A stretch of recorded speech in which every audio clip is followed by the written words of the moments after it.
Think you know everything about the explosive science show that made destroying things in the name of knowledge cool? From secret government alerts about dangerous discoveries to cast members who literally weren't friends despite working together for over a decade, MythBusters was hiding some truly bizarre secrets behind the cameras.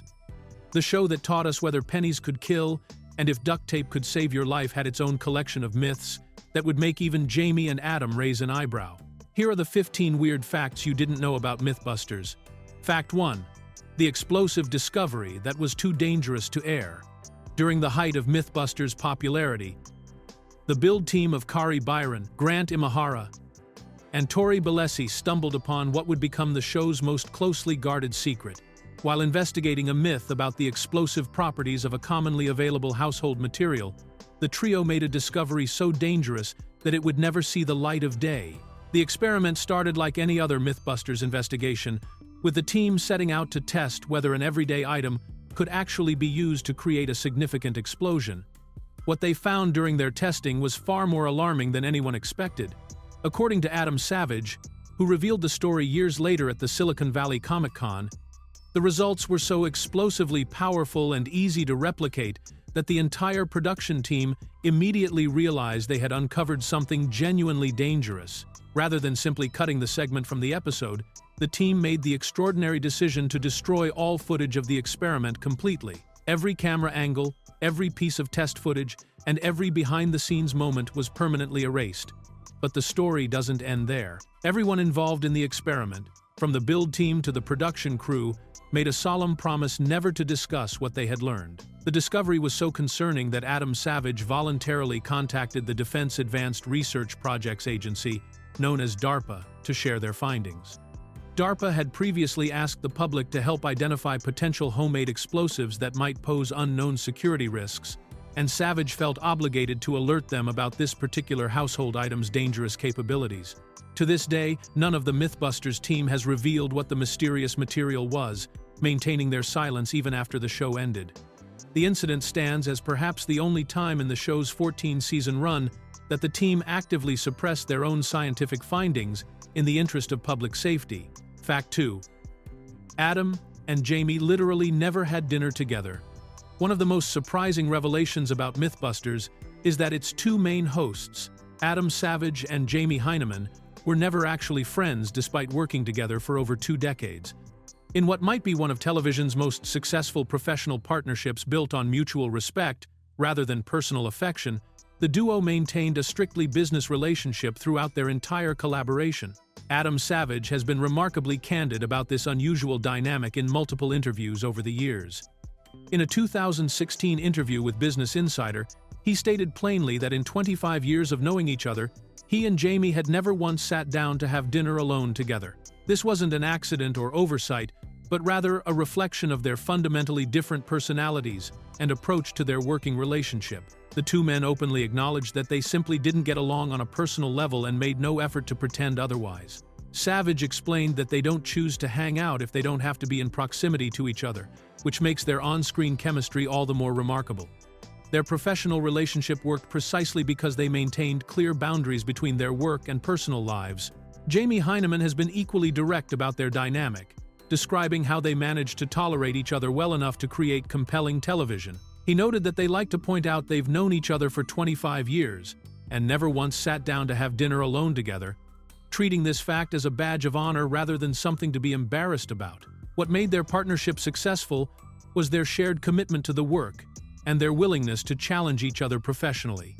Savage has described how they would pick each other's ideas apart and push each other to do better, creating a productive tension that translated into engaging television. Their relationship proves that friendship isn't always necessary for creative collaboration when both parties maintain mutual respect for each other's expertise and contributions. Fact 3. Jaime hitchhiked across America at age 14. Long before Jaime Hyneman became the calm, collected co-host of MythBusters, he was what he himself describes as a problematic kid who had a serious issue with authority. Growing up on a farm in Columbus, Indiana, the future special effects expert was constantly clashing with his parents over his unruly behavior and rebellious attitude. The situation reached a breaking point when Jaime's parents, fed up with his defiant conduct, threatened to send him to reform school as a way to straighten him out.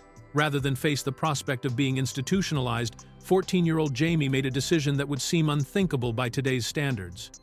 He decided to run away from home and strike out on his own, embarking on what would become an epic cross-country adventure. Jaime spent months hitchhiking all over the United States, relying on the kindness of strangers to get from place to place. This was during a time when hitchhiking was far more common and somewhat safer than it would be considered today, but it was still an incredibly dangerous undertaking for a teenager traveling alone. He has described this period as formative, giving him a sense of independence and self-reliance that would serve him well throughout his life. The adventure eventually came to an end when Jaime reached California, where he was picked up by authorities and placed in juvenile detention. His parents were contacted and made the trip to California to retrieve their wayward son, bringing him back home to Indiana. However, the experience had clearly left its mark on the young Jaime, who would later return to California as an adult to establish his special effects company, M5 Industries. This early display of determination and willingness to take extreme measures when faced with situations he couldn't tolerate would become characteristic traits that Jaime carried into his professional life, including his approach to problem-solving on MythBusters. Fact 4. The cannonball that went through someone's house. Despite MythBusters' careful attention to safety protocols and their constant reminders that they were trained professionals, one experiment in 2011 went spectacularly and dangerously wrong. The team was testing a myth about cannonballs at the Dublin Range in Alameda County, California, when a single miscalculation turned their controlled experiment into a neighborhood disaster. The cannonball they fired completely missed its intended target and began traveling at bullet-like speed through a nearby residential area. What happened next sounds like something out of a cartoon, but it was a very real and terrifying experience for the people living in the path of the projectile. The runaway cannonball traveled an incredible 700 yards from the firing location, covering a distance that no one on the production team had anticipated. The first stop on the cannonball's unplanned journey was a house where a couple was peacefully sleeping in their bedroom. The heavy projectile smashed completely through their home, traveling through multiple walls before exiting out the other side. Incredibly, the sleeping couple was completely unharmed, though they certainly got the shock of their lives when they woke up to discover the massive hole in their house. But the cannonball wasn't finished with its destructive path. After leaving the first house, it continued its trajectory and struck the roof of a second home, causing significant damage before bouncing off and continuing its journey. The projectile finally came to rest after smashing through the window of a parked minivan, bringing its chaotic adventure to an end. The Discovery Channel and the MythBusters production team immediately took responsibility for the accident, with representatives arriving on the scene that same day to begin replacing the damaged windows and assessing the full extent of the property damage. While no one was injured in this incredible mishap, it served as a stark reminder of just how dangerous the show's experiments could be, even with extensive safety precautions in place. Fact 5. Adam's hearing loss isn't from explosions. Given that Adam Savage spent over a decade blowing things up, firing cannons, and setting off explosions of every imaginable type on MythBusters, most people would naturally assume that his severe hearing problems stem from all that exposure to loud noises. However, the real story behind Adam's hearing difficulties is completely different and far more surprising than anyone would expect.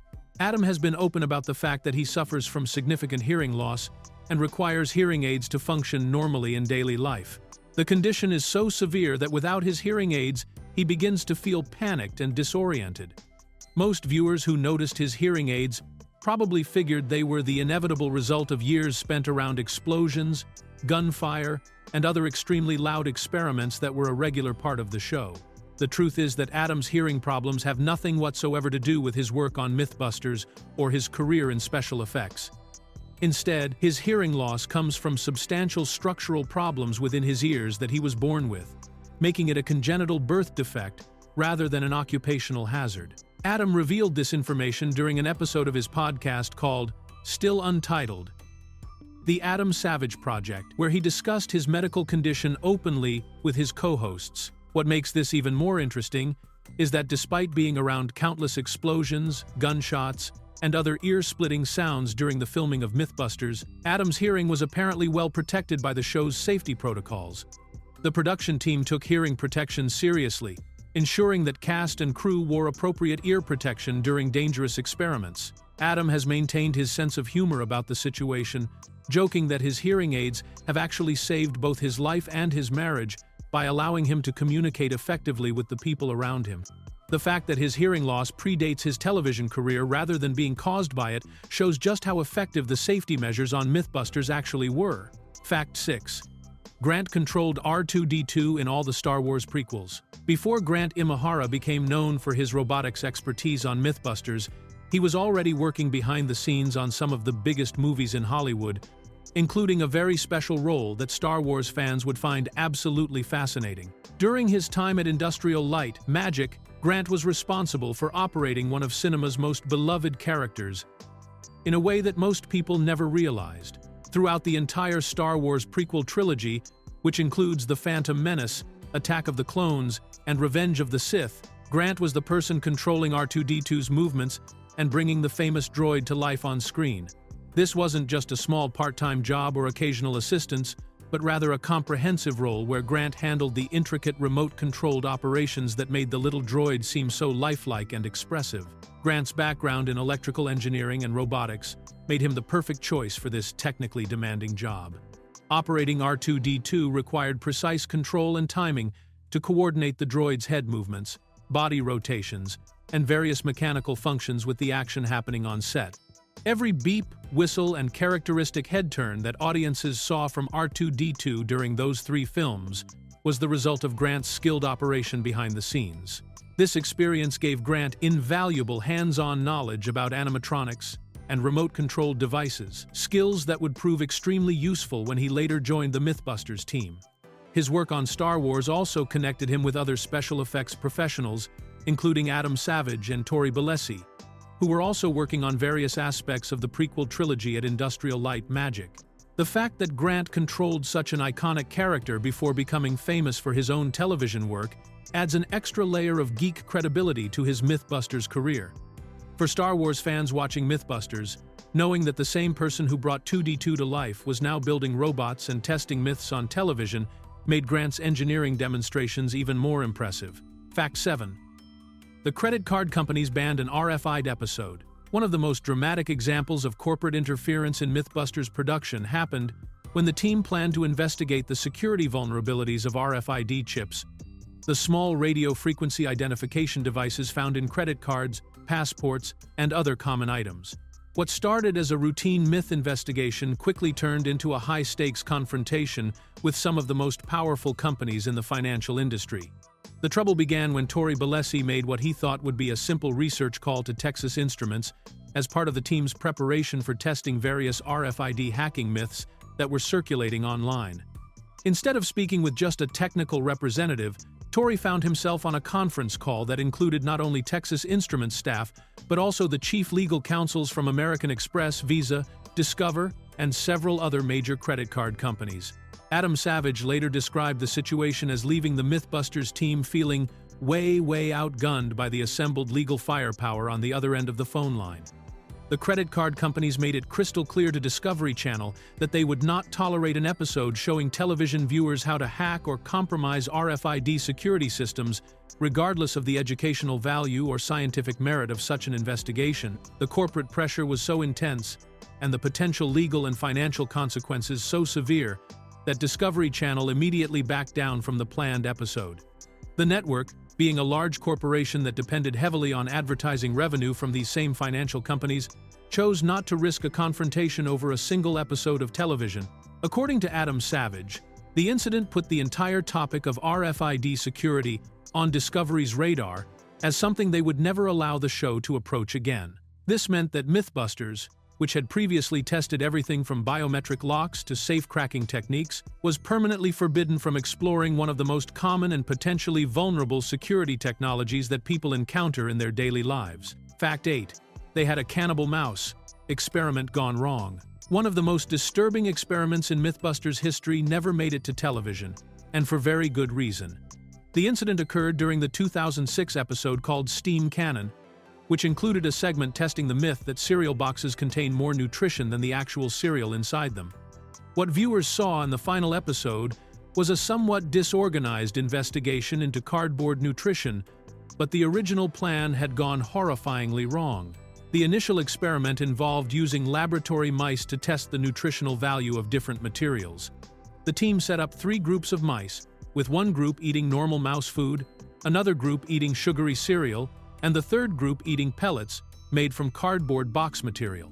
The plan was to monitor the mice over several days to see which group would be healthiest, thereby testing whether cardboard really was more nutritious than processed cereal. Everything seemed to be going according to plan until Friday afternoon, when the crew noticed that the mice eating the cardboard were behaving strangely. When they returned to check on the experiment the following Monday morning, they discovered something that no one was prepared for.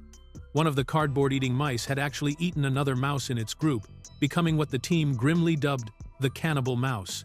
Adam Savage later revealed that he and Jaime had initially tried to play off the disturbing discovery as gruesomely hilarious, holding up what Adam described as the very fat cannibal mouse, which they nicknamed Killer, and making jokes about when mice attack. However, the Discovery Channel producers were not amused by the situation and refused to allow any of the cannibal mouse footage to be included in the episode. The entire segment had to be completely reshot using a different approach that avoided live animals altogether.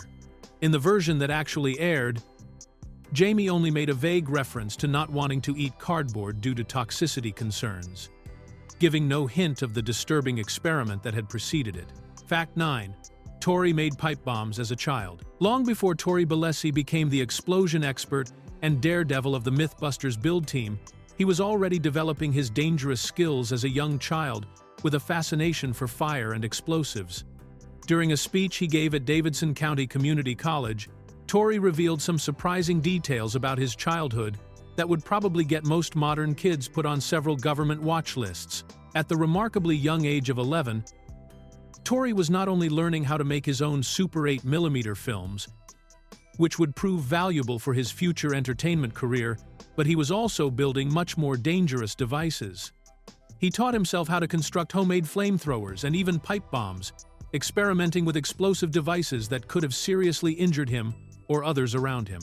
This early interest in pyrotechnics was apparently encouraged by his father, who taught him how to make Molotov cocktails when he was still quite young. While these kinds of activities might seem shocking by today's safety standards, they gave Tori hands-on experience with explosive materials and fire-based special effects that would later make him invaluable to the MythBusters team. The most serious incident occurred when Tori was 19 years old and living near his parents' home in Seaside, California. He decided to test one of his homemade pipe bombs by setting it off in the area, but the explosion was loud enough to attract the attention of local law enforcement. When police officers arrived to investigate the blast, they quickly tracked down Tori as the source of the disturbance. Rather than arresting the young man, the responding officer took a different approach that would ultimately change Tori's life. The officer encouraged him to find a legitimate way to express his love for explosions and special effects that wouldn't involve the risk of getting arrested or seriously hurt. This advice eventually led Tori toward a career in professional special effects work, where his childhood experiments with dangerous materials became valuable job skills rather than potential criminal activities. Fact 10. The show was filmed in San Francisco, but edited in Australia. One of the most unusual aspects of MythBusters' production process was the incredible distance that separated where the show was filmed from where it was actually put together for television. While all the explosive experiments, myth testing, and behind-the-scenes action took place in and around San Francisco, California, every single episode had to travel thousands of miles across the Pacific Ocean before it could be turned into the final product that viewers saw on television. The editing process for MythBusters happened in Artarmon, a suburb of Sydney, Australia, which meant that all the raw footage from each episode had to be shipped internationally before the real work of creating the television show could begin. This arrangement existed because MythBusters was originally developed and produced by Beyond Productions, an Australian television production company that had the expertise and facilities needed to handle the complex post-production work. The distance between filming and editing created some interesting logistical challenges for the production team. After Adam, Jaime, and the build team finished filming their experiments in California, all the footage had to be carefully packaged and sent to the editing team on the other side of the world.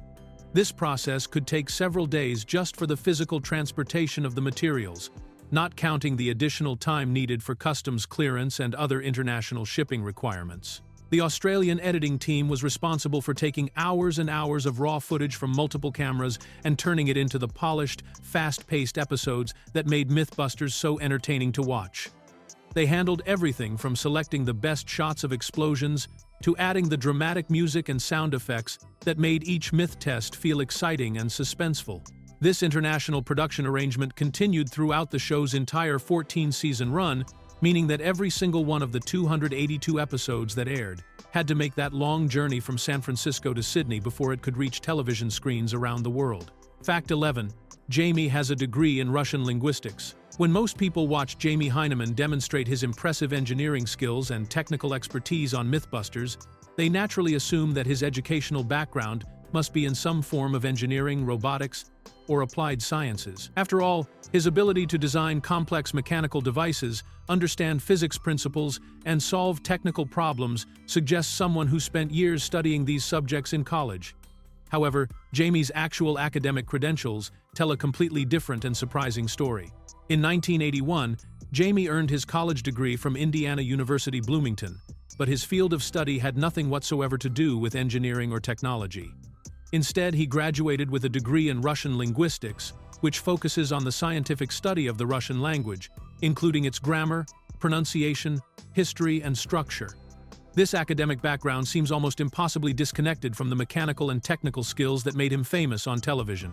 The choice to study Russian linguistics reflects the fact that Jaime has always been something of a Renaissance man with interests that extend far beyond just building things and blowing them up. His fascination with language and communication represents a completely different side of his intellectual curiosity, one that viewers of MythBusters rarely got to see during the show's 14-season run. This unusual educational path also helps explain some of Jaime's diverse career experiences before he became a television host. Over the years, he has worked as a boat captain, certified dive master, wilderness survival expert, linguist, pet store owner, animal wrangler, machinist, concrete inspector, and chef.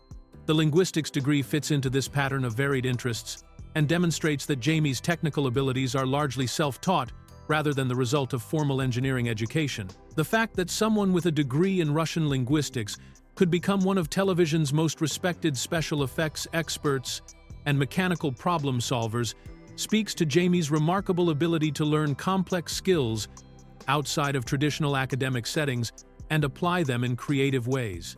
Fact 12. Adam's father worked on Sesame Street. Adam Savage's creative talents and enthusiasm for building things didn't come out of nowhere, as his family background reveals a strong connection to the entertainment industry that helped shape his future career. His father, Whitney Lee Savage, was a talented artist who worked in the advertising industry before transitioning into television animation, ultimately contributing to one of the most beloved children's shows in television history. Whitney Lee Savage left the advertising world around the time Adam was born in 1967 and decided to apply his illustration skills to educational television. He became one of the animators who created content for Sesame Street, the groundbreaking children's program that has been teaching kids letters, numbers, and social skills for decades. Whitney also worked on The Electric Company, another educational show that helped children learn reading and language skills through entertaining segments. The work that Whitney did for these shows involved creating the short animated segments that appeared between the live-action scenes featuring Big Bird, Kermit the Frog, and the other famous Muppet characters. These illustrated segments were crucial for reinforcing the educational concepts that the shows were trying to teach, and they required both artistic skill and an understanding of how to communicate complex ideas to young audiences. Adam has fond memories of his father's work process, recalling how Whitney would meet with television producers once a year to pitch his ideas for new animated segments. After the producers approved his concepts, Whitney would spend the next several months creating the detailed illustrations that would eventually air as 30-second intervals between the main show content. Having a father who worked in television animation gave Adam early exposure to the creative process behind making engaging educational content for audiences. This family connection to entertainment and education likely influenced Adam's natural ability to explain complex scientific concepts in ways that viewers could easily understand, a skill that became one of his greatest strengths on MythBusters. Fact 13. M5 Industries got its name from a mistake. The name of Jaime Hyneman's famous special effects workshop, M5 Industries, which served as the primary filming location for MythBusters throughout the show's run, came about through a case of mistaken identity that nobody caught until years later. When Jaime was setting up his company in 1997 and needed to choose a name, he decided to hold a little contest among his employees to see who could come up with the best suggestion. Adam Savage, who was working with Jaime at the time, thought he had come up with the perfect name that would give the company a cool, secretive, and professional sound. Adam suggested that they should name the company after the British Secret Service, which he believed would give it an air of mystery and technical expertise that would be perfect for a special effects workshop. The problem was that Adam had gotten his British intelligence agencies confused in a way that would be embarrassing if anyone had noticed at the time. He was thinking of MI6, which is indeed the British Secret Intelligence Service responsible for foreign intelligence gathering, but he mistakenly suggested the name M5 instead. The actual British Domestic Security Service is called MI5, not M5, and neither of these organizations had anything to do with the number that Adam was proposing. This mix-up happened during a time when the internet was still in its early stages, and people didn't have the ability to quickly Google everything to check their facts, so nobody bothered to verify whether Adam's suggestion was actually correct. Jaime liked the sound of M5 Industries and decided to go with Adam's recommendation, not realizing that the name was based on a fundamental misunderstanding of British intelligence organizations. The mistake only became apparent years later when someone finally looked up the actual names of the British intelligence services and realized that M5 doesn't exist as a real organization.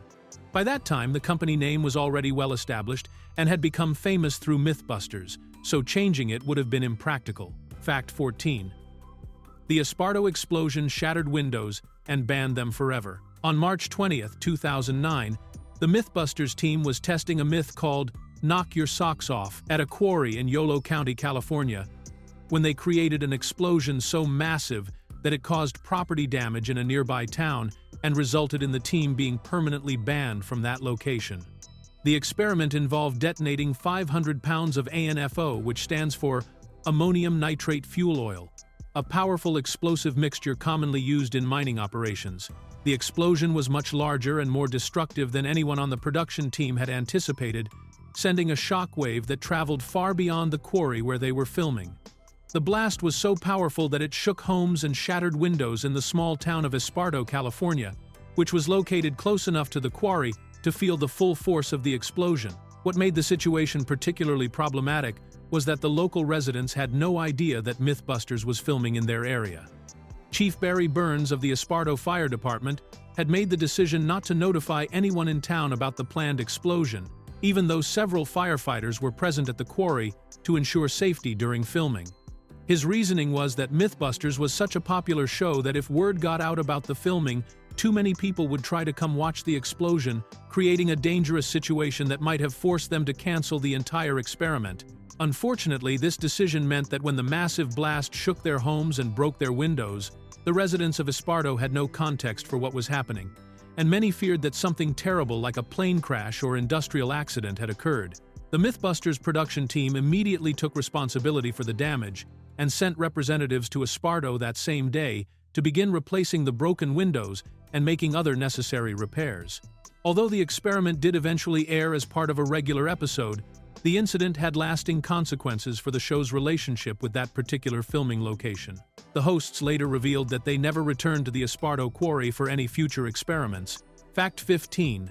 Kari got her job by persistently showing up uninvited.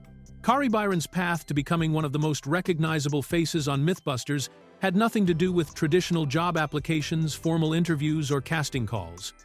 Instead, she got her position on the show through what can only be described as determined persistence and a willingness to show up at Jaime Heinemann's workshop whether she was invited or not.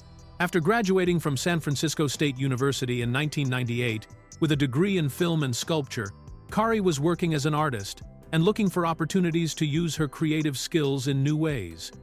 She had heard about M5 Industries, Jaime's special effects company, and was fascinated by the kind of work they were doing there. Rather than sending in a resume or trying to schedule a formal meeting, Kari decided to take a much more direct approach.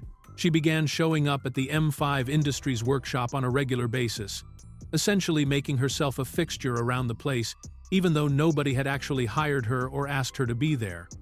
This kind of bold strategy could have easily backfired and resulted in her being asked to leave and never come back, But Kari's combination of genuine enthusiasm for the work and useful skills made her presence welcomed rather than annoying.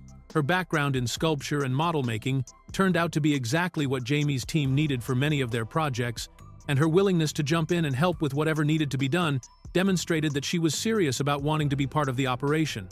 Rather than just hanging around and getting in the way, Kari actively contributed to the work that was happening at M5 Industries. Eventually, Jaime recognized that Kari had become an unofficial but valuable member of his team, and he decided to make her employment official. When MythBusters began production and needed additional team members to help with the increasingly complex experiments, Kari's persistent presence at M5 Industries had already established her as someone who belonged there.